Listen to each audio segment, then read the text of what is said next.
Alhamdulillahirabbil alamin. Wassalatu wassalamu ala Rasulillah. Allahumma shalli wa sallim wa barik warham wa tahannan ala nabiyyina wa habibina wa syafi'ina Muhammadin ibn Abdillah wa ala alihi wa ashabihi wa man wala.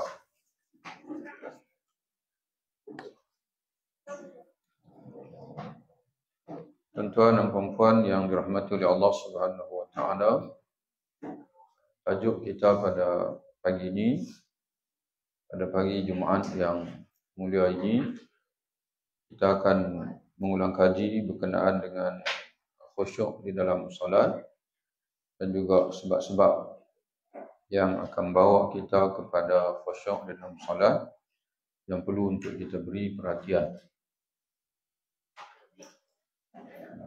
Betapa ramai manusia yang mendirikan solat. Kita akan baca nota kita lah. Kita dah siapkan nota, jadi kita akan baca pengajian kita ini mengikut nota, insyaAllah. Betapa ramai manusia yang mendirikan salat, namun alangkah sedikitnya yang benar-benar khusyuk. Tubuh mereka rokok dan sujud, tetapi jiwa tidak hadir bersama salat. Jadi kita fahamlah makna khusyuk ini adalah jiwa kita, hati kita hadir bersama dengan salat kita.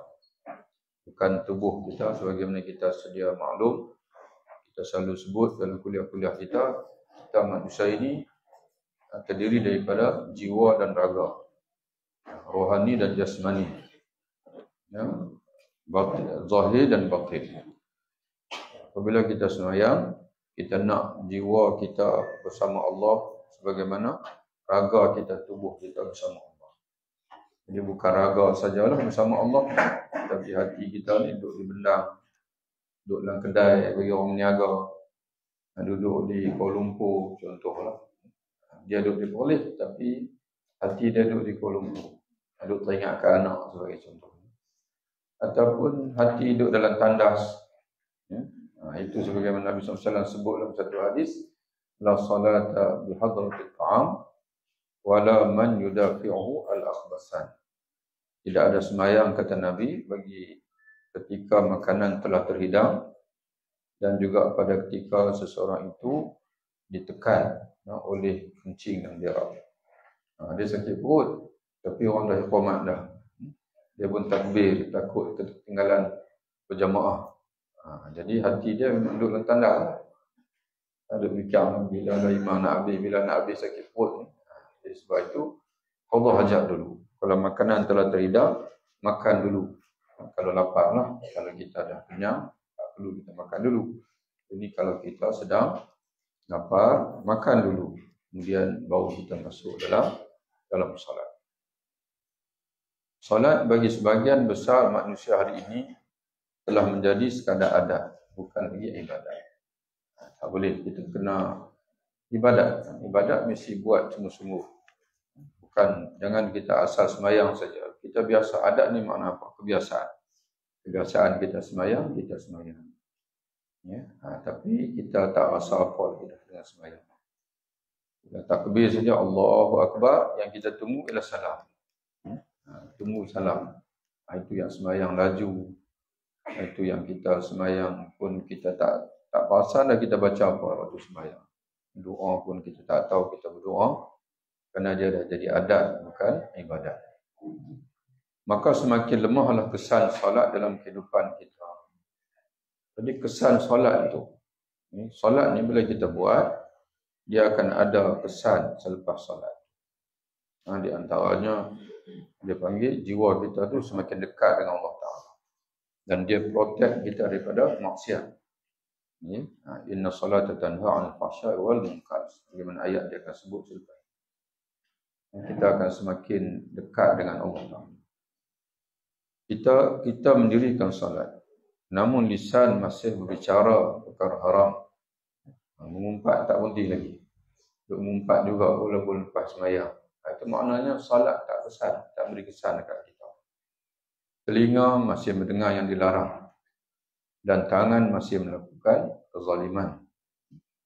Di manakah salat yang Allah firmankan, inna salata tanha 'anil fahsya'i wal munkar. Sesungguhnya salat itu mencegah daripada perbuatan keji dan munkar. Jadi kalau untuk anak-anak kita 3 hari ini, Ustaz selalu sebut, kita ni ada hero dalam diri kita. Luaran kita ni sebenarnya penampilan daripada dalaman kita. Kalau kita nampak letih, nampak mandom, segan, sebagainya, sebab dalaman kita, hero kita tu tak bangkit. Jadi salat ini, dia menguatkan hero dalaman kita. Kita sebenarnya ni, dia malas ke, apa sajalah yang berlaku pada tubuh kita ni, sebenarnya dia datang daripada hati kita. Jadi kalau hati kita ni ada Allah Ta'ala, maka kita akan sonok sembahyang, sonok baca Quran, sonok mengaji agama. Tapi kalau hati kita ni yang ada dunia, jadi kita sonok dunia lah. Bila makan saja, segar, bugar, sonok. Duk tunggu dah nak makan apa hari ni. Contoh, kita cari kedai mana nak makan hari ni. Tapi orang yang dalam hati dia ada Allah Ta'ala, rohani dia kuat sebab dia jaga sembahyang. Paling dia sonok sekali adalah bertemu Allah Ta'ala. Paling dia sonok sekali adalah bertemu Allah Subhanahu wa Ta'ala. Kerana hati dia begitu, jiwa dia begitu.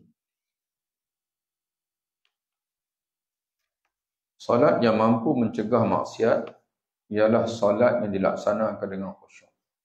Salat dilaksanakan dengan khusyuk. Justru Allah menetapkan kejayaan bagi orang beriman yang khusyuk dalam salat. Pada aflahal mu'minun, sesungguhnya berjayalah orang-orang beriman. Siapa orang beriman itu? Iaitu mereka yang khusyuk dalam salat mereka. Jadi kalau kita sentiasa khusyuk dalam salat, Allah Ta'ala sendiri iktiraf bahwasanya kita ni orang beriman, dan Allah Ta'ala kata aflahal mu'minun. Orang beriman akan diberi kejayaan oleh Allah Subhanahu wa Ta'ala. Dia rahsianya duduk pada salat. Dia sebab itu kita sangat setujulah bila naik kerajaan baru kita yang hormat, Menteri Besar kita, dia naik, dia buat satu kempen nak berjaya, jom solat. Tapi sayangnya dia tak sampai ke bawah. Ya, dia tak sampai ke bawah. Dia hanya tinggal jadi, orang kata apa, di papan tanda rombak tu lah. Pusing minit, nak berjaya, jom solat. Nak tenang, jom baca Quran. Patutnya dia kena bawa sampai ke bawah. Dia orang polis ni kata, kalau kita tak semayang, kita tak akan berjaya. Berniaga ke, bertani ke, kalau tak semayang, tak akan berjaya. Memang betul. Tak pernah cukup kita kalau tak semayang. Dapat banyak, habis. Tak ada keberkatan. Kalau tuan-tuan yang friend dengan Facebook pun, hari ni, nak masukkan satu kongsian, apa tajuk dah ini? Menguruskan pendapatan agar rezeki itu diberkati oleh Allah.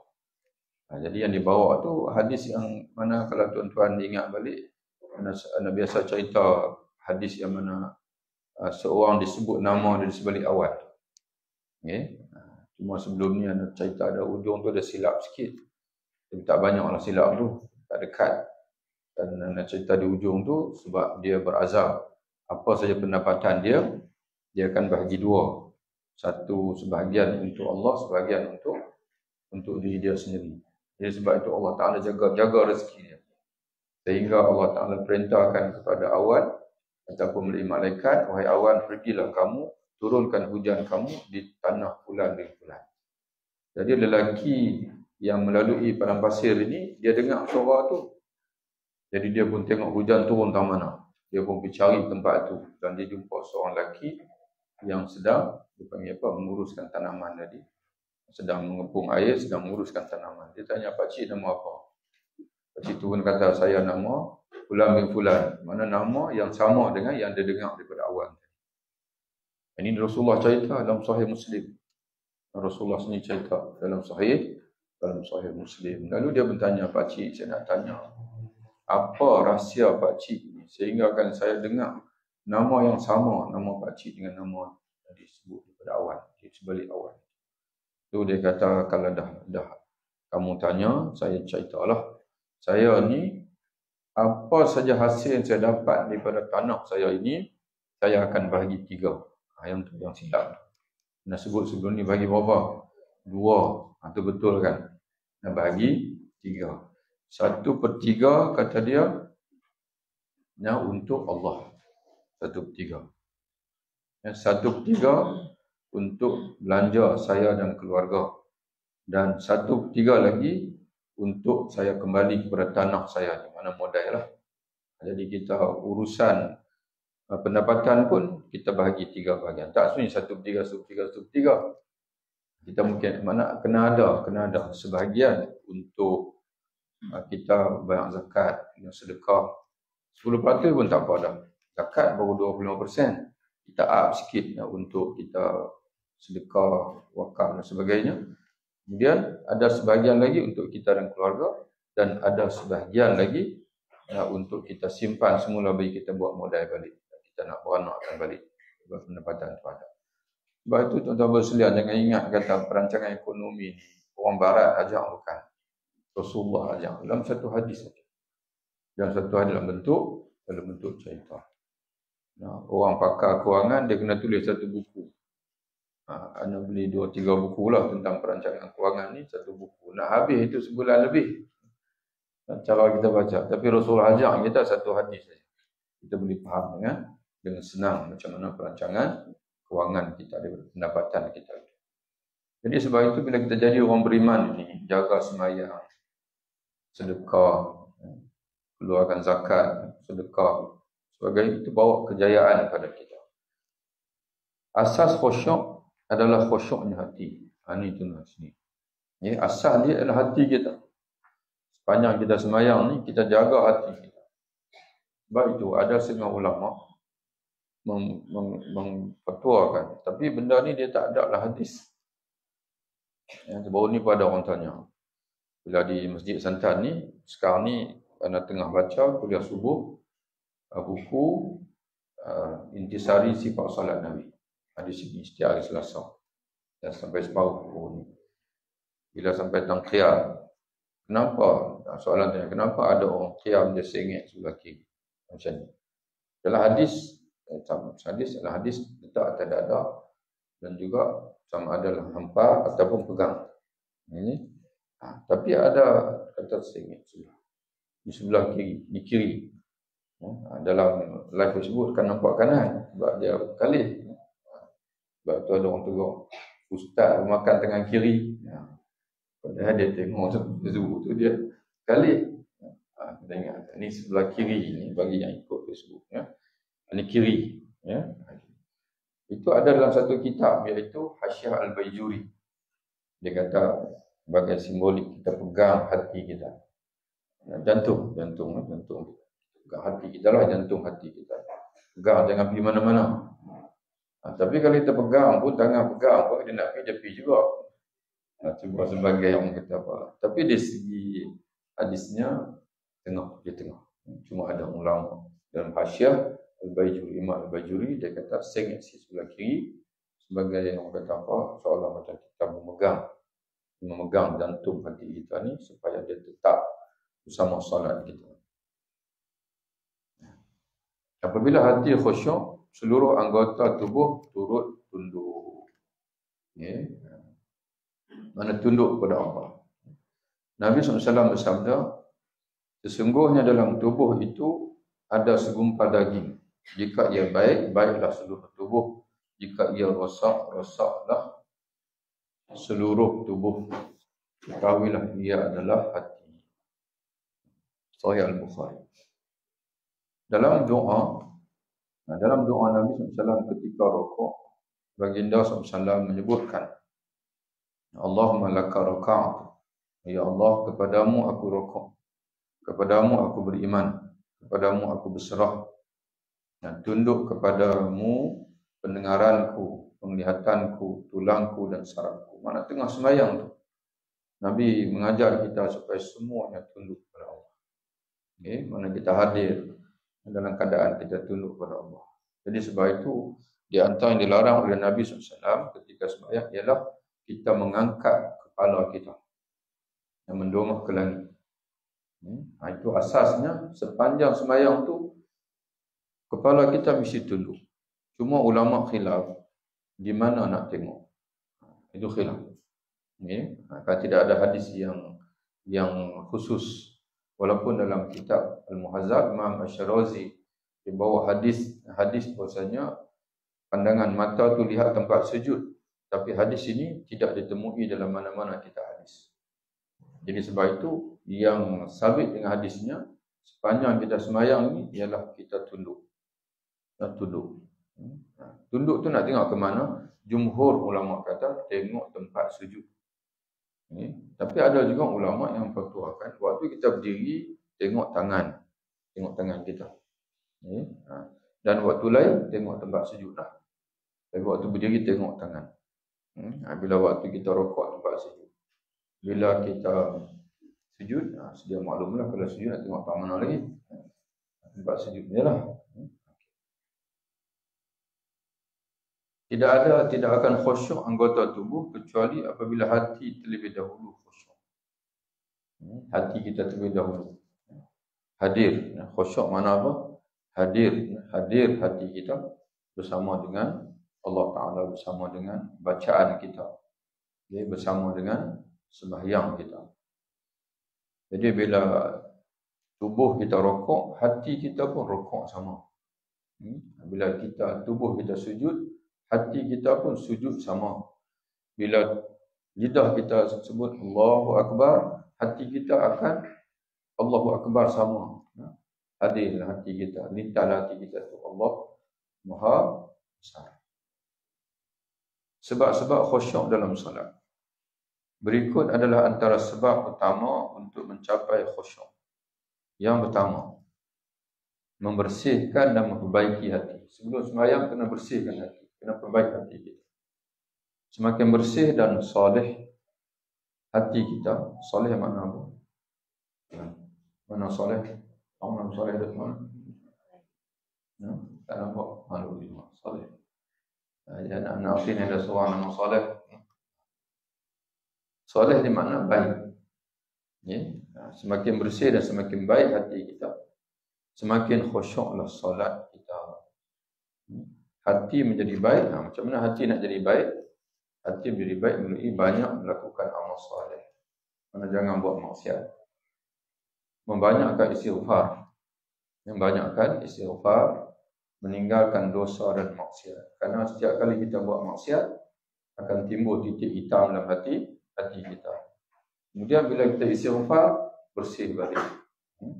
Kita macam itulah. Sebab kita ni berada dalam jiwa apa kita panggil. Cuba kita ulang kaji balik. Ada berapa jenis nafs jiwa? Jangan terjemah nafsu. Bahasa kita nafsu dia lain. Jiwa ni mana hati ataupun rohani kita. Ada berapa? 3. 1 al-mutmainnah, jiwa yang tetap tak aktif buat maksiat dah. Kalau buat pun mana dia tersilap. Dia tak aktif dah nak buat maksiat. Dia dah teguh dalam keimanan dan ketaatan. Yang kedua ialah an-nafsu al-lawwamah, jiwa yang masih berontak. Waktu semayang, lepas semayang dia mulalah nak buat cerita orang kata apa. Dia mulalah panggilnya. Kalau dia kawan dengan kawan-kawan baik, baik. Dia kawan pula dengan hak orang, dia panggil apa, jenis lara, dia pun lara sama. Tapi dia bila tiba waktu sembahyang, balik sembahyang dia. Istighfar pula. Jadi maknanya dia berontak lah. Itu dia panggil nafsu al-lawwamah. Jadi masih baik. Tapi kata ulama, risiko dia nafsu al-lawwamah ini takut dia mati tengah buat maksiat. Walaupun dia sembahyang zuhur, dia sembahyang asar maghrib, dia sembahyang subuh, dekat dia dengan Allah Ta'ala. Lepas sembahyang subuh tu ada 2-3 jam, dia pun terlibat dengan perkara-perkara yang maksiat. Lagi zuhur pula, masuk zuhur sembahyang pula nak bersih. Bimbang takut dia mati tengah-tengah. Itu kita ulama kita. Dia mati dalam su'ul khatimah. Walaupun dia berada dalam nafsu al-lawwamah, jiwa yang masih turun naik. Dan yang paling teruk ialah An-nafsu al-ammaratu bisu. Makna nafsu yang tak tahu buat baik. Nafsu menjiwa yang didorong oleh semangat maksiat. Bila-bila masa maksiat, tak semayang, tak bayar zakat, tak baca Quran, kira kehidupan dia sepenuhnya ikut nafsu. Dia panggil itu beratlah. Jadi itu yang macam mana hati kita. Hati yang dipenuhi syahwat dan syubhat adalah hati yang keras. Bagaimana mungkin ia mampu khusyuk? Hati yang keras ni, macam mana hati itu nak khusyuk? Pada hati itu hati yang keras. InsyaAllah tuan-tuan sekalian, nanti kita ada kesempatan nanti kita cuba cari masa, kita cerita pasal kategori hati saja. Hati ni ada 3 jenis. Yang pertama hati yang mati, hati yang hidup, hati yang sakit. 3 jenis. Kalau kita nak ambil daripada atas yang baik, hati yang hidup dan juga sihat. Yang kedua hati yang hidup tapi sakit. Yang ketiga hati yang mati. Itu kategori hati. Jadi kita nak berada hati yang pertama, baru kita boleh khusyuk dalam solat kita. Jadi kesimpulan di sini, kita kena jaga hati kita, barulah nanti bila kita masuk dalam sembahyang, kita mudah untuk khusyuk dalam solat kita. Yang kedua, sebab khusyuk yang kedua, iaitu bersiap dari awal. Bersiap daripada awal. Bersiap dari awal waktu solat lagi. Persediaan awal waktu meliputi yang pertama menjawab azan. Menjawab azan. Sabda Nabi sallallahu alaihi wasallam, "Idza sami'tumun nida, faqulu misla ma yaqulul muazzin." Apabila aku mendengar azan, ucapkanlah seperti yang diucapkan oleh muazzin. Kecuali hayya 'alas salah, hayya 'alal falah. Yang lain sama. Itu persiapan kita. Di situ pun kita dah gagal kalau kita tak jawab. Mana gagal untuk khusyuk. Jadi sebab itu bila dengar azan, kita berhenti seketika. Bagi laluan pada azan, kemudian kita bangun untuk bersiap-siap untuk salat. Yang kedua, membaca doa selepas azan. Baca doa selepas daripada azan, di mana Nabi SAW bersabda, "Man qala hina yasma'un nida", barang siapa membaca, tulis itu, membaca sebaik selepas daripada mendengar azan, "Allahumma rabb hadhihi ad-da'wati tammah was-salatil qa'imah ati Muhammadanil wasilata wal fadilah wa ba'athu maqam mahmudan alladhi wa'adta", maka dia akan mendapat syafaatku pada hari kiamat. Kita kena baca lah. Kita bersediaan. Baca, jawab azan. Kemudian habis selesai daripada azan, tulis itu dulu. Salawat dulu dalam hadis lain. Dalam hadis ini tak sebut salawat. Ada hadis lain, Nabi sebut, habis mula jawab azan. Yang kedua, habis jawab azan itu salawat. Allahumma salli ala Muhammadin wa ala ali Muhammadin. Kemudian baca yang sambung. Allahumma rabb hadhihi ad-da'wati tammah wa salatil qa'imah ati Muhammadanil wasilata wal fadilah wa ba'athu maqam mahmudan alladhi wa'adta, maka kita akan mendapat syafaat Rasulullah di akhirat. Yang ketiga, menyegerakan ke masjid. Paling baik, tuan-tuan sekalian, kita sampai di masjid sebelum azan. Itu paling baik. Sebelum azan. Mula-mula sekali, kalau tuan-tuan nampak nak tulis, ambil wuduk di rumah. Itu Nabi sebut dalam hadis. Bukan ambil wuduk di masjid, ambil wuduk di rumah. Kemudian berjalan ke masjid. Dalam perjalanan ke masjid itu, baca apa? Kita ulang kaji sama-sama. Allahumma ja'al fi qalbi nura wa fi sam'i nura wa fi basari nura. Lagi, wa man yamini nura wa an yasari nura wa min amami nura wa min khalfi nura min fawqi nura min tahti nura wa atmim li nura. Antum baca. Balik cari balik. Tuan kena ada buku di rumah zikir-zikir Nabi SAW. Nah, azkar pun ada. Azkar pada ataupun buku-buku lain lah. Buku-buku yang lain. Kena ada. Nanti Ustaz sebut. Tuan balik bacaan ketika berjalan untuk ke masjid. Kemudian baca doa masuk masjid. Kemudian tunggu azan. Semua yang tahiyyat masjid dulu. Kemudian tunggu azan. Kemudian sembahyang qabliyah. Berdoa. Kerana doa tidak akan ditolak di antara azan dan iqamah. Di antara azan, doa di antara azan dan iqamah tidak akan ditolak oleh Allah Subhanahu wa taala. Generasi salaf sangat menjaga hal ini. Sa'id ibn al-Musayyab radhiyallahu anhu. Ini tabi'in. Ini anak murid kepada Ibnu Abbas. Dia kata apa? Ma azzana al-muazzinu mundu salasina sanatan illa wa ana fil masjid. Tidak pernah azan dikumandangkan selama 30 tahun melainkan aku sudah berada di masjid. Mana sejak 30 tahun yang lalu, kata dia, tidak pernah sekali pun azan dilaungkan aku tidak berada di masjid. 30 tahun lah. Kita berapa tahun agak?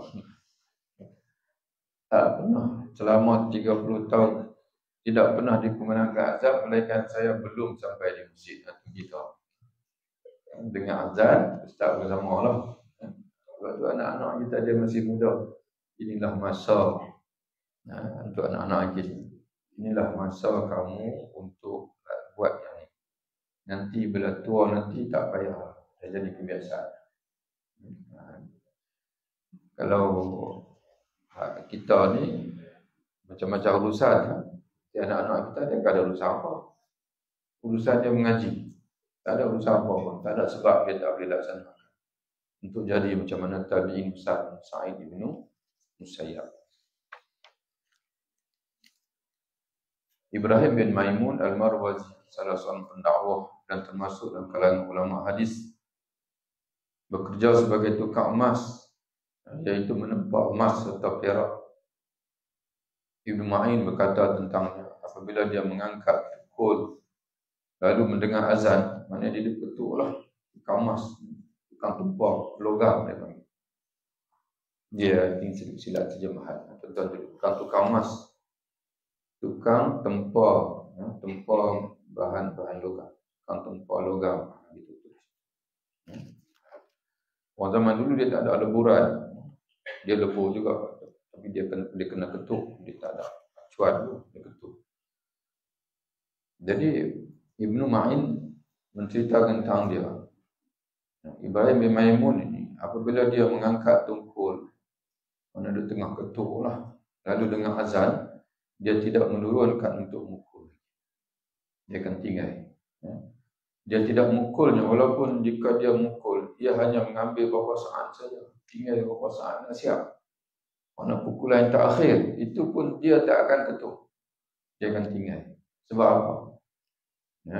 Walaupun tinggal beberapa saat lagi, sebab dia tahu bahawa satu pukulan akan bawa kepada pukulan kedua. Dan seterusnya, hingga akhirnya dia akan lewat untuk saat. Begitulah. Bila kita tangguh, sikit lagi lah. Sikit lagi lah. Sikit lagi lah. Lain kali tak pergi semayang untuk pergi. Ataupun pergi pun lewat. Sebab dia tak tangguh. Lalu tinggal itu. Dan tahu dah dengar azan. Allah Ta'ala dah suruh orang panggil kita. Dah tiba masa untuk kita bagi laluan menghadap Allah Ta'ala. Siapa kita nak tangguh lagi untuk urusan yang lain. Jadi kalau kita dah tahu dah kata kita nak semayang, tinggal. Saat lagi balik kita.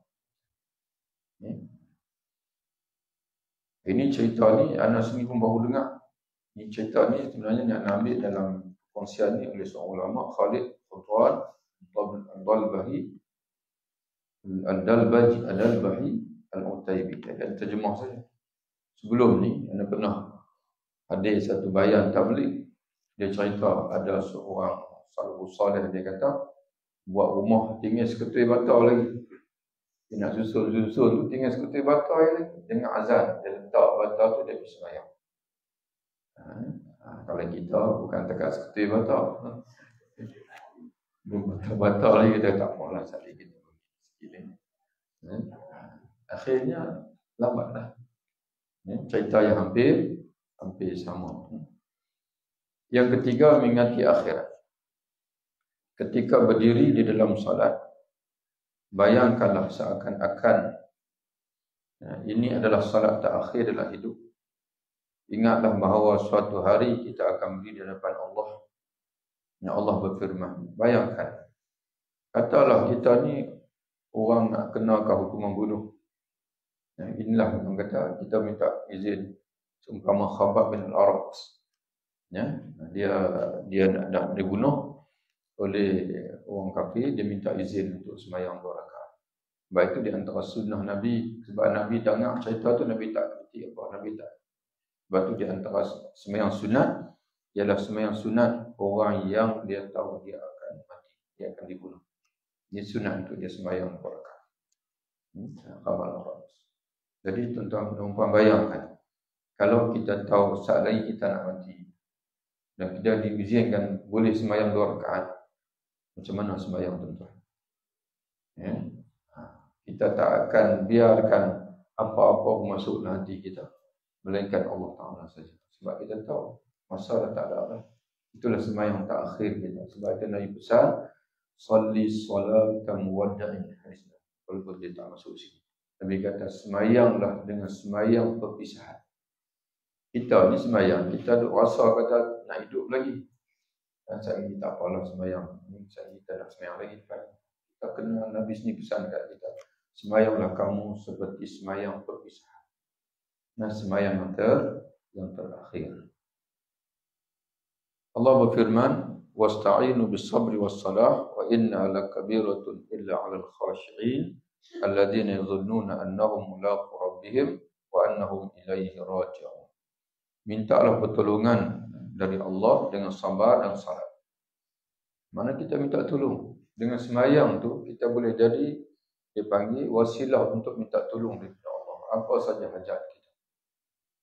Mana anak kita yang nak ambil SPM ni, kadang ni dah masuk 9 orang ambil SPM. Sembahyang bagi banyak, sembahyang tahajud. Minta Allah Ta'ala kepada Allah Ta'ala buka hati kita. Hak tak boleh jawab pun insya-Allah boleh jawab. Allah Ta'ala nampak kan pada kita. Kalau kita tak boleh jawab sikit-sikit pun Allah Ta'ala buka hati pemeriksa untuk mudahkan markah untuk kita. Semua boleh berlaku. Semua boleh berlaku dengan pertolongan Allah Ta'ala. Ia amat berat, salat amat berat kecuali orang yang khusyuk. Siapa orang khusyuk? Ini tuan-tuan perhati. Kaitan khusyuk dengan adab Allah di akhirat. Iaitu mereka yang yakin bahawa mereka akan menemui Allah, menemui Tuhan mereka dan kepadanya mereka akan kembali. Itu khusyuk. Kalau dalam hati kita ni ada dipanggil perasaan satu hari nanti kita akan menghadap Allah, kita akan kembali kepada Allah, dan kita akan khusyuk dalam sembahyang. Kita menghadap hari ini, kita merasa kata nanti satu hari nanti kita benar-benar di hadapan kita itu adalah Allah.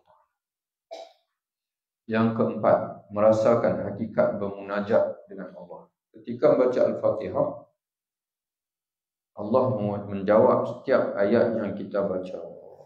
Tuan-tuan sekalian, kita tak pernah rasa macam tu. Tapi sabit dengan hadis yang sahih, Allah berdialog dengan kita. Setiap kali kita baca setiap ayat itu, Allah jawab untuk kita. Dalam hadis qudsi, Nabi SAW menceritakan tu pada makna. Tapi dalam nota tuan-tuan tu dia bawa separuh. Sebab pengarang asal dia bawa separuh. Sebab dia nak suruh ustaz cerita hak penuh. Tapi dalam nota semalam ni anadan orang kata apa, edit balik. Di dalam nota ni dia ada hak penuh. Jadi dalam nota yang baru edit ni ada hak penuh. Maka mana tuan-tuan ambil? Tuan-tuan ambil dalam internet. Dalam internet. Ya, dalam internet tuan-tuan ambil hak yang penuh. Download dalam internet. Ataupun tuan-tuan boleh habaq dekat penganjur Ustazah Mariam. Tapi tak tahu lah kok dia nak kena bayaran kat tuan-tuan.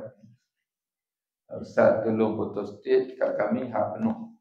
Hak penuh ni semua hadis pun penuh, doa pun penuh. Yang ini nak buat memang terjemah sebagaimana yang asal. Tidak ada tak edit lagi kan. Okey, tuan-tuan perhati. InsyaAllah 9. Okay, kita rehat seketika dalam 10 minit untuk tuan-tuan dan puan sama-sama kita menikmati jamuan pagi. Sebab kita ini ada orang support ini. Tolong doalah sebab anak dia ditimpa ujian oleh Allah, sakit, dan Allah Ta'ala bagi kesembuhan. Jadi dia berpenuhi untuk kita hari ini. Jadi kita doakanlah supaya Allah Ta'ala kekalkan kesembuhan untuk anak dia, insyaAllah. Jadi kita berhenti seketika, nanti kita akan sambung pula. Jangan ke mana-mana. Pesanan penaja, jangan ke mana-mana, duduk di situ. Nanti anak-anak kita akan hidupkan untuk kita, insyaAllah. Allahumma insyaAllah.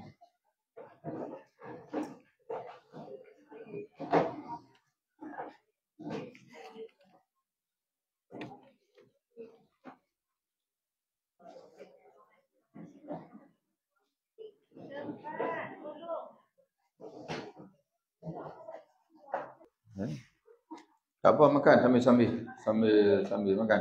Tak apa. Boleh. Sambil kita sambung kuliah kita ni, tuan-tuan boleh makan, insyaAllah.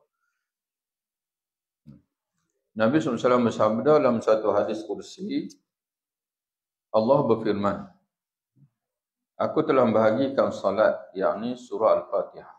Tuan berarti Allah Ta'ala panggil surah Al-Fatihah itu dengan suratu as-salah. Surah sembahyang. Karena diwajibkan untuk dibaca dalam sembahyang. Aku telah bahagikan surah Al-Fatihah di antara aku dan hamba-Ku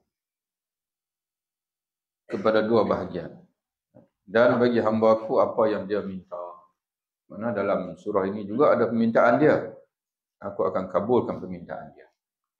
Apabila hamba berkata, Alhamdulillahirabbil alamin. Bila kita baca Alhamdulillahirabbil alamin, maka Allah berfirman, hamba-Ku memujiku. Allah Ta'ala kata, oh hamba-Ku dia puji aku. Hamadani abdi. Apabila dia ini hamba-Ku membaca, berkata ini membaca Ar-Rahmanir Rahim, yang Maha Pemurah lagi Maha Penyayang. Allah berkata, hamba-Ku menyanjungku. Hamba-Ku menyanjungku. Apabila dia berkata, ini hamba membaca Malik Yaumiddin, yang menguasai pembalasan. Allah berfirman, hamba-Ku mengagungkanku. Dalam satu ayat lain, hamba-Ku menyerahkan urusannya kepadaku. Mana hamba-Ku tahu bahasanya akulah raja. Mana dia seolah menyerahkan urusan dia kepadaku. Apabila hamba-Ku berkata, hanya kepadamu kami menyembah dan hanya kepadamu kami mohon pertolongan. Iyyaka na'budu wa iyyaka nasta'in. Allah berfirman, ini adalah aku dan hamba-Ku, dan bagi hamba-Ku apa yang dia minta. Maknanya ini hamba-Ku, dia menyatakan pengakuan dia kepadaku. Mana dia telah mengikat, dipanggil perjanjian hubungan aku dengan dia. Mana dia telah mengakui bahasanya aku ni Tuhan dan dia adalah hamba-Ku. Maka aku akan bagi apa dia minta. Apa yang dia minta aku akan berikan. Dan apabila ia berkata, hamba berkata, ihdinas siratal mustaqim, tunjukkanlah kami jalan lurus ya Allah, iaitu jalan orang yang Engkau telah kurniakan nikmat kepada mereka, bukan jalan orang berbukai dan bukan pula jalan sesat. Allah berkata, ini adalah untuk hamba-Ku. Ini permintaan doa. Maka aku berikan untuk hamba-Ku dan bagi hamba-Ku apa yang dia minta. Mana kalau dia minta yang lain pun, apa dia minta aku akan bagi. Jadi sebab itu tuan-tuan dan sekalian, memang sembahyang ini dia adalah cara untuk orang Islam mendapatkan hajat dia. Wasta'inu bis-sabr was-salah. Minta tolonglah kepada Allah dengan sabar dan juga sembahyang. Yang kelima, di antara sebab khusyuk ialah mentadabbur ayat dan zikir dalam solat. Tadabbur ni tuan-tuan dan puan tulis itu. Makna tadabbur iaitu merenung. Tadabbur makna merenung. Merenung ayat dan zikir dalam salat. Ibnu Jarir berkata, aku kagum kepada orang yang baca Al-Quran tetapi tidak memahami maknanya. Bagaimana dia boleh khusyuk? Mana kagum, mana pelik. Aku pelik orang yang baca Quran khusus dalam sembahyang tapi dia tak mau nak faham makna. Bagaimana dia nak khusyuk dalam sembahyang? Jadi kena tahu sikit makna. Jadi tuan-tuan sekalian, banyaklah tajuk yang kita nak kena lalui lagi. Selepas ni insya-Allah kita cerita pasal bacaan-bacaan sembahyang saja. Kita mula dengan takbir, Allahu Akbar, kita cuba faham. Kemudian doa iftitah, kita cuba faham word by word, ayat demi ayat. Kemudian Fatihah, a'udzubillah dulu, kemudian Fatihah, kemudian tasbih subhanarabbiyal azim, subhanallah azim wa bihamdih. Kemudian waktu kita i'tidal, rabbana lakal hamdu, ataupun rabbana lakal hamdu mil as-samawati wal ardi wa mil ma syi'ta min syai'in ba'du. Kita cuba faham satu-satu, itu akan banyak membantu kita dalam sembahyang kita insya-Allah. Tapi tuan-tuan sekalian kena peringat sama Allah. Sebab sana ni banyaklah janji Ustaz, janji cerita yang ni. Tapi kami duk tunggu-tunggu Ustaz. Jadi minta maaf banyak-banyaklah tuan-tuan sekalian. Tolong maafkanlah. Maafkan awal hari ni. Tapi kalau tuan-tuan boleh peringat, Ustaz janji nak cerita pasal zikir-zikir sembahyang ni. Peringat tu insya-Allah. Nanti kita orang kata apa, kita boleh buat insya-Allah. Kefahaman ayat, tasbih, tahmid dan doa dalam solat sangat membantu menghadirkan khusyuk. Yang keenam, melaksanakan solat dengan tamakninah, iaitu dengan tenang, tenteram, tidak gelut, tidak tergesa-gesa. Sebab itu di antara rahsia besar untuk tamakninah ni ialah sembahyang berjamaah. Kalau kita sembahyang berjamaah, memang kita akan tenang, tenteram sebab kita ikut orang. Tapi kalau sembahyang seorang-seorang di rumah, dia ikutlah. Kalau tuan-tuan waktu tu tengah tengok televisyen drama, cerita tengah seronok, memang tuan-tuan akan sembahyang cepat. Takut terhabis lagi, tak tahu nak orang kata apa, terlepas cerita tu. Sembahyanglah tepi televisyen. Lepas tu berebut pula dengan anak, dengan cucu. Duduk tengah sembahyang tu, cucu main kalih pula. Silap-silap hiburan duduk tengah sembahyang pun duduk tengok televisyen lagi. Sembahyang depan televisyen tengok.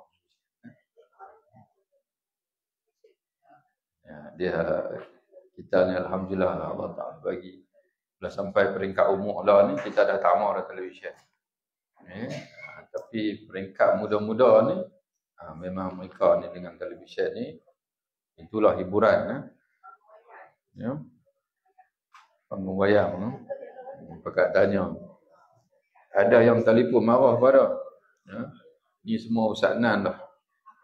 Dia lah abang dekat Esko kata boleh. Dia tahu mana tak tahu lah. Kita bukan kata boleh.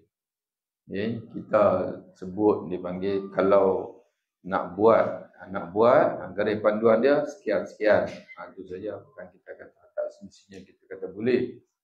Tapi panggung wayang syariah memang tak ada. Panggung wayang syariah tak akan boleh buat. Tak akan boleh buat. Filem tu tak akan boleh syariah. Sebab tu tuan-tuan perhati, ada hotel syariah? Tak ada. Jakim tak buat keluar segi halal untuk hotel. Dia hanya buat keluar segi halal untuk dapur saja. Hotel tak boleh tuan-tuan sekalian. Kalau hotel syariah ni tuan-tuan nak kena cek. Bila main daftar, kena bawa surat nikah sama. Kena bawa surat nikah sama. Kadang-kadang surat nikah dia boleh palsu, kita nak cek macam mana. Jadi sebab itu yang boleh syariah ni ada dapur saja. Dia buat keluar, kalau setakat yang nak faham lah. Dia hanya boleh buat keluar, dipanggil dapur saja halal. Tapi kalau hotel tu sendiri memang payah. Jadi begitulah juga panggung wayang. Jadi sebab tu dalam kertas yang bagi itu panggung wayang sejahtera. Sejahtera ni makna kata apa, moral lah. Makna dia isah lelaki perempuan, Kemudian cerita-cerita tu tidak bercanggah dengan akidah. Itu tak kata. Ya. Kalau tak bercanggah dengan syariat memang tak boleh buat lah.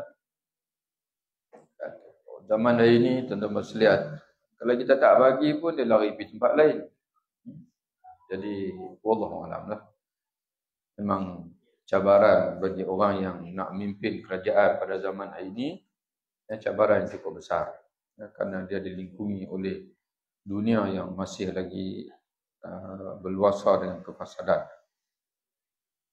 Lakukan semua rukun salat dengan tamakninah. Nabi SAW pernah menyuruh seorang sahabat melakukan semula salatnya. Kerana salatnya tanpa tamakninah. Dia sembahyang patut ayam.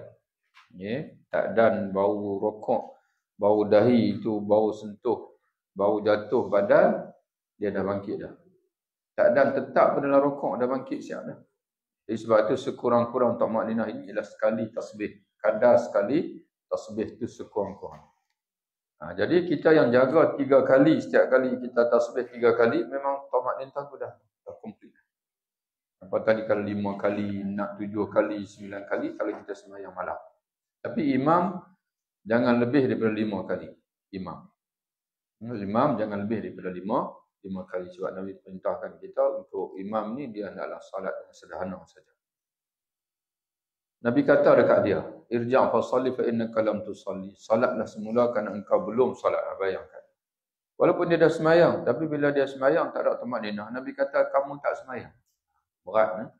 Kalau kita sembahyang tapi di sisi Allah Taala mengambil hukum kita tak sembahyang, bagaimana kita nak berdepan hisab di akhirat. Kemudian baginda pun ajak dia macam mana tamakninah dalam solat. Hindari pergerakan banyak tanpa perlu. Tergesa-gesa dalam rokok dan sujud. Memandang ke kanan atau ke kiri. Ini duduk sembahyang, duduk tengok baju batik kawan dia depan. Ada tengok. Sebab tu makruh kita pergi solat, kita pakai baju warna-warni. Sekarang ni trend orang perempuan dia pakai tudung. Dulu putih saja. Tak apa, tak ada masalah. Tapi warna yang sekata. Sebaiknya putih. Sebab Nabi kata pakai yang paling baik adalah putih. Tapi Nabi sendiri pun dia tak sentiasa pakai putih juga. Boleh pakai warna lain. Tapi yang sekata. Jangan bercorak-corak batik. Lepas tu ada tulisan belakang pula bahasa Inggeris. Kawan di belakang dia tak berapa mahir bahasa Inggeris. Tahu sikit-sikit dia duk puati. Makna apa tulisan tu. Sambil dia baca Fatihah tu, dia duk puati. Dia kata apa tulisan tu. Dan sepatutnya kapet ni pun kena kapet yang sekata. Sepatutnya. Sebab tu ada tok-tok guru, tuan-tuan parti tengok. Dia sentiasa bawa, dia panggil apa, pakai selendang tu. Selendang tu bukan hiasan saja. Selendang tu, cuba parti tengok dia. Kalau kapet tu bercorak-corak, dia akan letak di bawah hamparan dia. Ganggu dia, bunga-bunga sebagainya. Sejadah ada Kaabah, dia tengok bila lah nak pergi Mekah. Orang lain semua pergi Mekah dah. Dia tengah sembahyang. Orang pergi pakat pergi umrah. Nanti pun bila nak pergi umrah pula. Tak ingatlah muka Ustaz Nan, Ustaz Maria. Itu semua mengganggu kita dalam solat. Sebab itu, Ana pernah tengok banyak kali.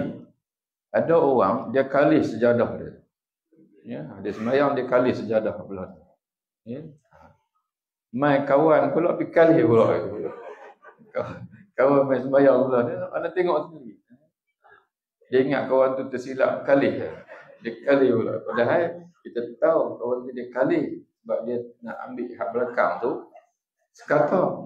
Yang kawan tu dia ingat kata kawan ni silap buh sejadah. Jadi kalau kapet lah kan tuan nak pasang di surau sebagainya, cari yang sekata. Hijau-hijau saja. Kalau bunga pun bunga yang kita kata yang kecil-kecil, yang tak, orang kata apa, yang tak mengganggu pandangan. Ilmu tentang cara. Kemudian mengetahui sifat salat Nabi SAW. Sebagaimana sabda Nabi SAW, salatlah sebagaimana kamu melihat aku salat. Ilmu tentang cara salat Nabi, bacaan, rokok, sujud, doa akan bantu menghadirkan khusyuk. Sebab itu sebagian ulama dia kata khusyuk ada dua, khusyuk hati. Itu macam kita sebut tadi. Hadir hati kita bersama sembahyang kita. Yang kedua khusyuk anggota. Iaitu kita buat macam mana yang Rasulullah buat. Jadi khusyuk mata kita tunduk. Khusyuk kepala dan juga bahagian inilah mata kita tunduk. Sama ada tengok tempat sujud. Tengok tempat sujud lah, itu disebut oleh jumhur. Khusyuk tangan letak dipanggil di antara pusat dan juga dada. Itu khusyuk tangan kita. Pegang, genggam atau hampar. Jadi makna di sini, kalau seorang tu dia duduk tengah sembahyang, dia duduk main jari dia. Jari dia. Okay. Kemudian ada satu riwayat, tapi riwayat ni saya tak jumpa lah mana-mana, tapi ada baca riwayat. Bila Nabi tengok ada seorang tu dia duduk main dengan janggut dia. Dengan sembahyang main janggut. Maka riwayat disebut, lau khasha'a qalbuhu la khasha'at jawarihi. Kalau hati dia khusyuk, nescaya anggota dia akan turut khusyuk. Jadi bila dia duduk main jari, sak garu sana, sak garu sini, nyamuk tak ada sampai lagi, dia tak sampai. Nak singgah. Kalau tak sayang nyamuk, singgah. Kalau dia duduk bunyi nyamuk main, sampai pam dia bagi. Mana dia terganggu di sekeliling. Jadi itu tanda bahasanya hati dia tidak konsentrate, tidak khusyuk. Kemudian merasai nikmat dan kelazatan salat. Kena rasa seronok macam mana kita nak buat bagi rasa seronok salat. Betulkah salat ni boleh berasa seronok? Tengok Nabi kata apa. Nabi bersabda, dijadikan penyejuk mataku. Ini terjemahan harfiah. Kalau tuan-tuan nak tulis itu, penenang jiwaku. Itu maksudnya. Bila kita tengok, dia panggil anak kita, tengok bunga sebagainya, tenang jiwa kita. Itu orang Arab panggil apa? Qurrat aini. Di dalam salat. Susah macam mana pun. Rasulullah bila masuk dalam sembahyang, hilang kesemua sekali. Hilang semua kesusahan. Baginda SAW pernah berkata kepada Bilal, Ya Bilal, aqimis salata arihna biha. Wahai Bilal, dirikanlah salat, jadikanlah kami rehat denganmu. Bukan rehat dari solat. Kita ni habis sembahyang, rehat, lega dah habis dah sembahyang. Betul tak perasaan kita gitu? Tapi kita sembahyang ni tak boleh duduk, tak boleh sembahyang. Kita boleh sembahyang. Sembahyang pula cepat-cepat lah. Pasal kawan duduk tunggu tu. Lepas sembahyang, lega dah. Selesai dah. Padahal Nabi dalam sembahyang tu dia rehat. Sebab tu dia sonok. Lagi lama lagi sonok. Lagi lama lagi sonok. Orang yang tidak khusyuk hanya ingin salat cepat selesai. Seakan-akan ia beban, bukan nikmat. Tapi Nabi sembahyang tu rasa nikmat. Yang kesembilan, meyakini bahawa ganjaran salat bergantung kepada khusyuk. Itu kena sebab tu kita nak jaga. Kalau kita tak khusyuk, dia hanya melepaskan kewajipan, tapi pahala sikit saja. Okay. Sebab itu tak sama. Kadang-kadang ada setengah orang dia cakap lebih. Dia kata, buat apa sembahyang? Sembahyang pun tak khusyuk. Tidak. Tak sama dengan tak sembahyang. Orang sembahyang, bila cukup rukun semua, walaupun dia tak khusyuk, dia tak ada dosa. Dosa tak sembahyang, tak ada. Sebab dia sembahyang. Tapi pahala bergantung kepada sejauh mana dia khusyuk. Pahala bergantung kepada sejauh mana dia khusyuk. Sebab tu Nabi sebut, sesungguhnya seseorang bila selesai daripada sembahyang, namun tidak ditulis baginya pahalanya melainkan 10. Ada yang orang sembahyang, kata Nabi, dia bawa pulang dengan 10 saja pahala. Atau 1/9. Banyak sikit. Atau 1/8, 1/7, 1/6, 1/5, 1/4, 1/3 atau 1/2. Nabi berhenti tak 1/2, pada 1/2. Maka Nabi tahu bahasanya memang susah nak khusyuk penuh, memang susah.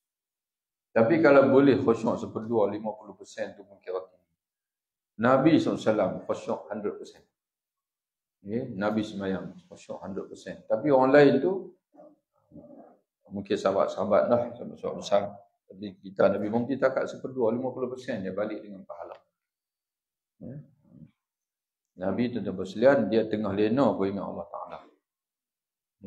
Kita kalau lena lah. Tak lena pun tak ingat Allah Ta'ala. Tengah sembahyang pun masih lagi boleh lalai lagi.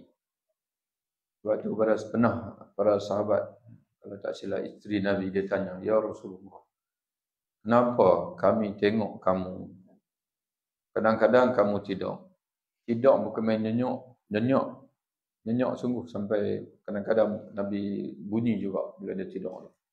Tapi bangkit, tidur, terus sembahyang. Padahal kamu suruh kami bila tidur, bangkit kena ambil yang sembahyang. Lalu Nabi kata, kami sekalian para Nabi, mata kami tidur tapi hati kami tak pernah tidur. Nabi tengah dia lena pun dia tahu apa berlaku pada tubuh dia. Dia kentut ke tak kentut. Kita kalau tengah lena, kentut tak tahu dah kata kentut. Kadang-kadang bertengkar dengan orang sebelah. Orang sebelah kata, dia ambil sembahyang lain. Tadi ada bau. Dia kata, tak kentut lah. Dia kata. Dia, sebab tu kita dalam hukum, kalau kita tidur sambil duduk, kemungkinan dia panggil apa? Kemungkinan orang kata apa? Keluar angin tu tak ada. Sebab tu kalau Imam Ahmad asal tidur saja batal wudu. Tapi Imam Syafi'i dia gabung banyak hadis, dia buat fatwa dia agak beza sikit. Tidur yang ada kemungkinan keluar angin saja. Kalau tak ada kemungkinan keluar angin, maka tak batal wudu. Kecuali kalau yakin kata berlaku keluar angin tu. Contohnya orang sebelah khabar. Orang sebelah tu bukan jenis kaki gurau. Dia memang serius. Bila-bila pun dia tak pernah gurau kita. Dia pun kata, dia ambil wudu. Kamu tidur tadi duduk tapi kentut. Yang dia habang kita. Itu meyakinkan. Kena ambil wudu lah. Ini kena ambil wudu.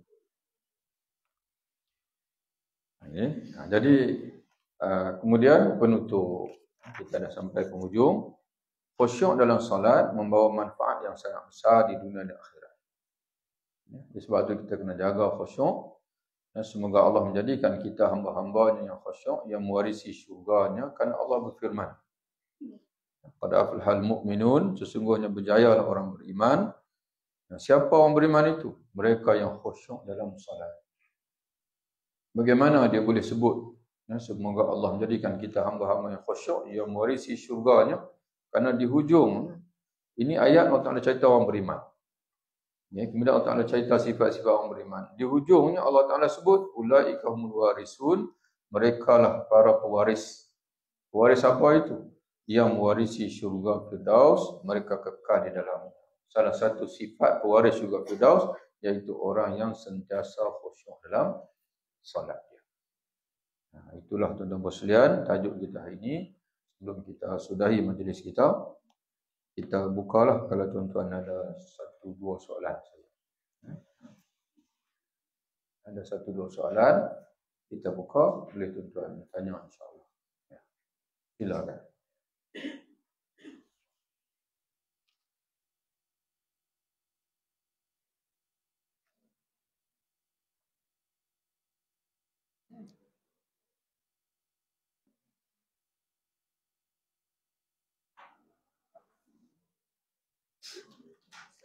Ya, silakan.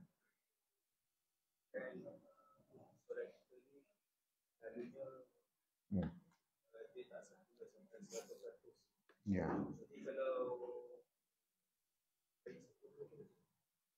Ya, soalannya solat kita ni tak boleh sempurna 100%. Ya, memang betul. Tapi ada bahagian yang mesti sempurna, iaitu rukun. Rukun tak ada tolak ansur.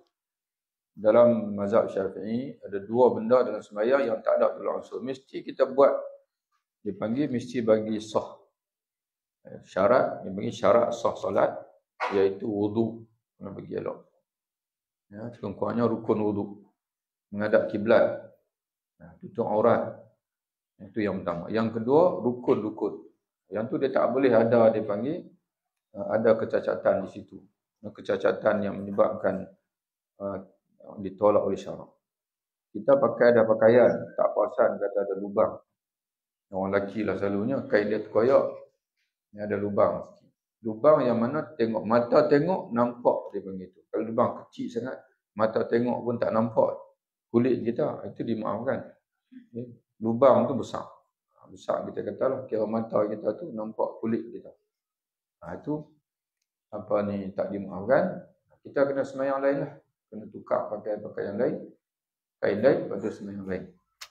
Dia tak ada jenis kita kata tak pada sembahyang dah, Allah Ta'ala kira. dia kecacatan pada syarat sah salat, sembahyang tersilap arah kiblat pun kena ulang balik.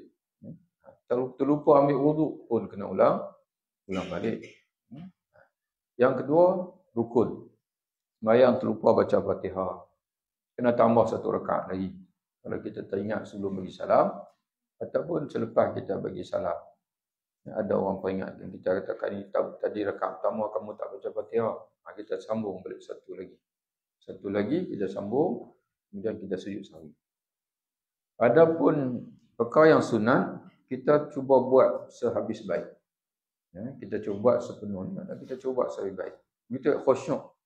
Kita cuba khusyuk sebanyak mungkin, sepenuhnya mungkin kita payah, tapi sebanyak mungkin.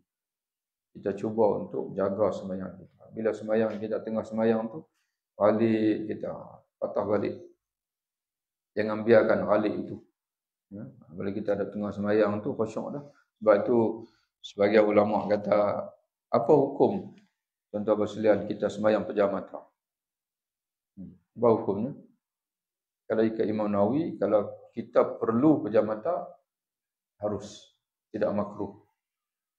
Makruh kata ulama, makruh sebab kita alih daripada yang sepatut, itu tempat sujud. Bila kita pejam mata, kita tak tengok tempat sujud. Itu yang menimbulkan makruh, kerana kita mengalihkan pandangan mata kita daripada tempat sepatutnya. Tapi kata Imam Nawawi, kalau kita perlu pejam mata untuk menjaga khusyuk, boleh pejam mata. Boleh pejam mata. Tapi kena ingat satu, kadang-kadang pejam mata terlena. Satu. Yang kedua, bila kita buka pejam mata, kita buka mata hati. Mata hati dia punya cover area lagi luas. Kalau mata saja dia tengok tempat tu. Tapi kalau mata hati, tentang pejam mata kita, buka mata hati, hati pula dia ada sibuk dengan dunia, dia lagi luas lagi. Sebab itu sebagian ulama dia kata tetap yang disunatkan sepanjang solat ialah tengok tempat sujud. Jadi tempat sujud itu pastikan dia kosong. So kita tengok tempat sujud tu, mana dia tumpuan, dia panggil, kita tak buka, tak buka lingkungan kita. Jadi begitulah. Kita try untuk kita buat sehabis baik sembahyang kita. Sebab itu tadi pun anda nak baca semalam, jumpa ada seorang sahabat, dia sembahyang agak cepat. Tapi sempurna. Alasan dia bagi, orang kata dia, kenapa kamu suka sembahyang tak macam orang lain, kena sembahyang lama, cepat. Dia kata supaya syaitan tak sempat untuk menggoda. Alasan dia gitu. Dia sembahyang tu maknanya dia tak banyak. Dia kata syaitan baru gaya duk standby nak main. Habis dah sembahyang kawan. Itu je alasan. Sahabat Nabi, sahabat radhiyallahu anhu. Tu dia macam-macam teknik untuk kita sembahyang. Tapi janganlah tuan-tuan cepat sampai baca Fatihah saja, kemudian subhanallahil azim wa bihamdi sekali. Sahabat kita yakin dia baca Fatihah, kemudian dia baca surah tak panjang sangat. Dia tak mau dia tenggelam begitu hadis. Ya, ada. Ya, macam mana? Kalau kita solat fardu, ya betul.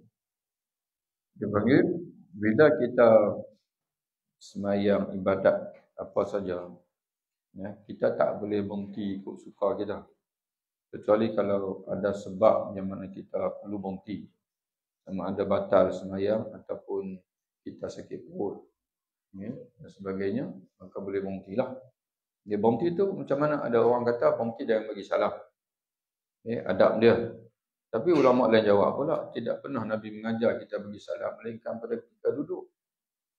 Contohnya dia habis berhenti macam mana? Berhenti sajalah. Break, pergi buat urusan, pergi masuk tanda, tak pergi ambil urusan sembahyang batal. Jangan lagi sambung pula.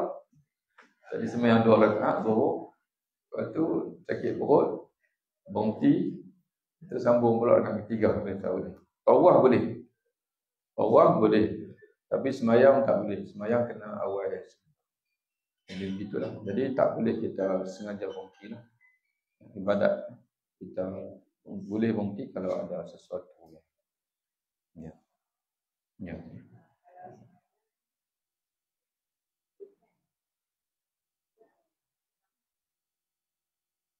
Dia kalau dia mazhab Syafi'i, kena beritahu dia dan dia kena ulang balik dah sembahyang dia.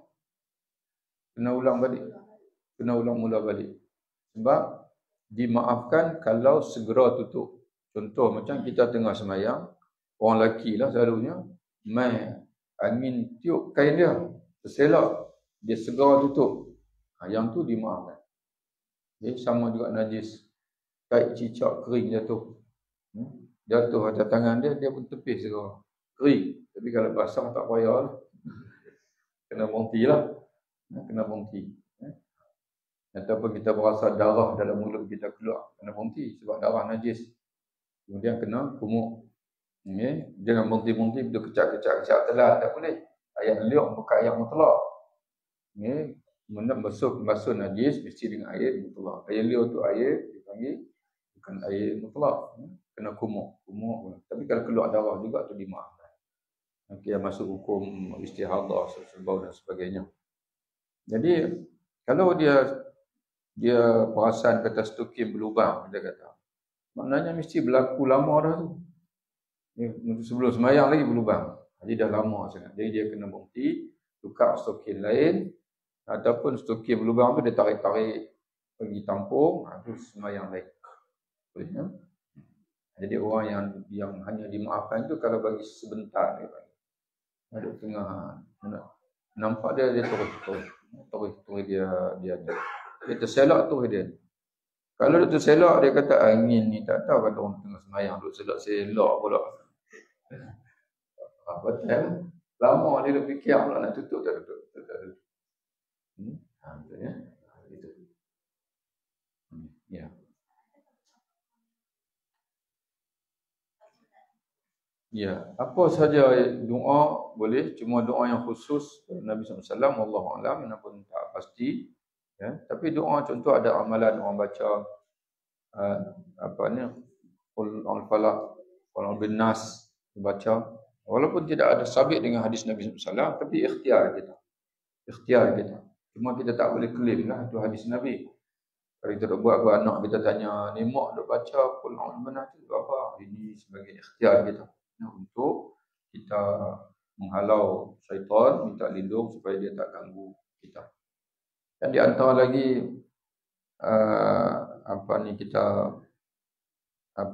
di antara amalan lagi, kata ulama, sebelum masuk waktu sembahyang, kita dah standby dan kita duduk atas jadah dan kita berzikir dulu. Kemudian selepas itu baru kita masuk dalam sembahyang. Maksudnya kita dah buang dah dulu. Kita tinggal dunia dulu. Sebab kalau kita dah sibuk dengan dunia, betul masuk dalam sembahyang, memang kita akan masuk dunia sendiri. Imam Al-Ghazali dalam cerita dia, pendapat sekalian, dia ulama fiqh. Satu hari dia sembahyang, dia jadi imam. Adik dia, saudara lelaki dia, namanya Ahmad, bukan Imam Ahmad, tidak. Ada orang kata Imam Ahmad, bukan Imam Ahmad. Nama adik dia Ahmad. Dua beradik, maka anak yatim, mengaji sekali, cuma seorang, cenderung daripada awal lagi kepada tasawuf. Jadi Imam Ghazali pula awalnya dia cenderung pada fiqh. Tak cenderung pada tasawuf di hujung, dia cenderung pada tasawuf. Waktu dia jadi imam, adik dia mufaraqah semayang. Kemudian dia tanya, apa sebab kamu mufaraqah? Dia kata, saya tengok di belakang, di badan abang ni penuh dengan darah. Itu dipanggil Allah Ta'ala mungkin buka hijab dia lah. Lalu dia tanya, abang duk fikir apa tengah sembahyang tadi? Rupanya Imam Ghazali dia tengah menulis kitab fiqh sampai bab darah haid. Jadi adalah dia panggil, mana dia masuk dalam sembahyang ni, dia datang lah. Macam memang orang menulis memang macam tu maksudnya.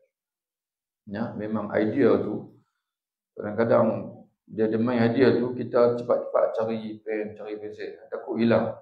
Kadang-kadang kalau kita tengah sibuk pun kita akan jaga tu, duk sembang dengan orang lain. Orang duk tengok muka kita, bahaya kita duk nampak buku kita. Orang menulis dia akan jadi macam tu. Jadi Imam Ghazali satu ketika pun jadi macam tu. Ya. Jadi tapi orang kata apa, kadang-kadang orang kata cerita begini kan. Kita dalam bahasa Islam itu cerita alim ulama, aulia Allah. Dia tak berlaku kat kita, dia berlaku pada mereka. Allah Ta'ala buka hijab sehingga mereka boleh tengok apa. Macam Sayyidina Osman. Sayyidina Osman tuan-tuan sekalian, ada 3 orang pemuda datang jumpa dia. Lalu dia kata, aku melihat pada mata salah seorang daripada kamu ni ada zina.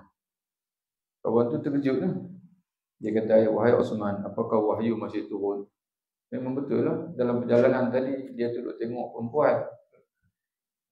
Dan Allah Ta'ala bagi dekat guru. Sebab Allah Ta'ala tahu kalau Allah Ta'ala bagi kat kita, dan habis kawan-kawan kita. Kita ni suka cerita sana sini, tapi Allah Ta'ala bagi dekat guru untuk tengok anak murid dia. Ya, kasyaf tu. Untuk memudahkan dia mendidik anak murid dia. Sehingga kan ada guru dia tengok tahu, kamu ni tak senang subuh. Dia teka tu memang betul. Datang aku dia hantar spy. Teka betul guru. Ya, itu cerita-cerita gitu. Kadang-kadang kalau tuan-tuan tak mau terima pun tak ada masalah. Sebab zaman ini kadang-kadang orang dia agak prejudis cerita-cerita gitu. Tapi begitulah diceritakan tentang ya, mana dia punya. Tadi berlaku pada ulama sendiri. Ya, bila orang kata apa, mengganggu dia, mengganggu khusyuk. Sebab itu untuk mengelak gangguan tu, jangan terus masuk dalam sembahyang. Kena sebelum sembahyang itu kita buat dulu, dipanggil pra-solat. Baca Quran, zikir dulu sampai awal di masjid. InsyaAllah nanti jiwa kita dah tinggal dalam dunia. Jadi kita masuk dalam sembahyang dalam keadaan kita khusyuk, insyaAllah. Kita berhenti situlah untuk sekalian. Kalau ada soalan lagi, tuan simpan untuk bulan depan pula, insyaAllah. Wallahu a'lam bishawab. Assalamualaikum warahmatullahi wabarakatuh. Bismillahirrahmanirrahim. Alhamdulillahil alamin. Allahumma salli wa sallim wa barik wa rahmah hanan ala nabiyyina Muhammadin wa ala alihi washabbihi. Allahumma ya muqallibal qulub, tsabbit qulubana ala dinika wa ta'atik. Allahumma ya hayyul qayyum bi rahmatika nastaghith rahmatika narju la takilna ila anfusina tarfata 'aynin abadan wa la aqalla min dhalika innal mujib. Allahumma salli ala Muhammad fi Gaza. Allahumma ansurhum wa dammir a'da'ahum. Wa sallallahu ala nabiyyina Muhammadin walhamdulillahi rabbil alamin. Taqabbalallahu minkum.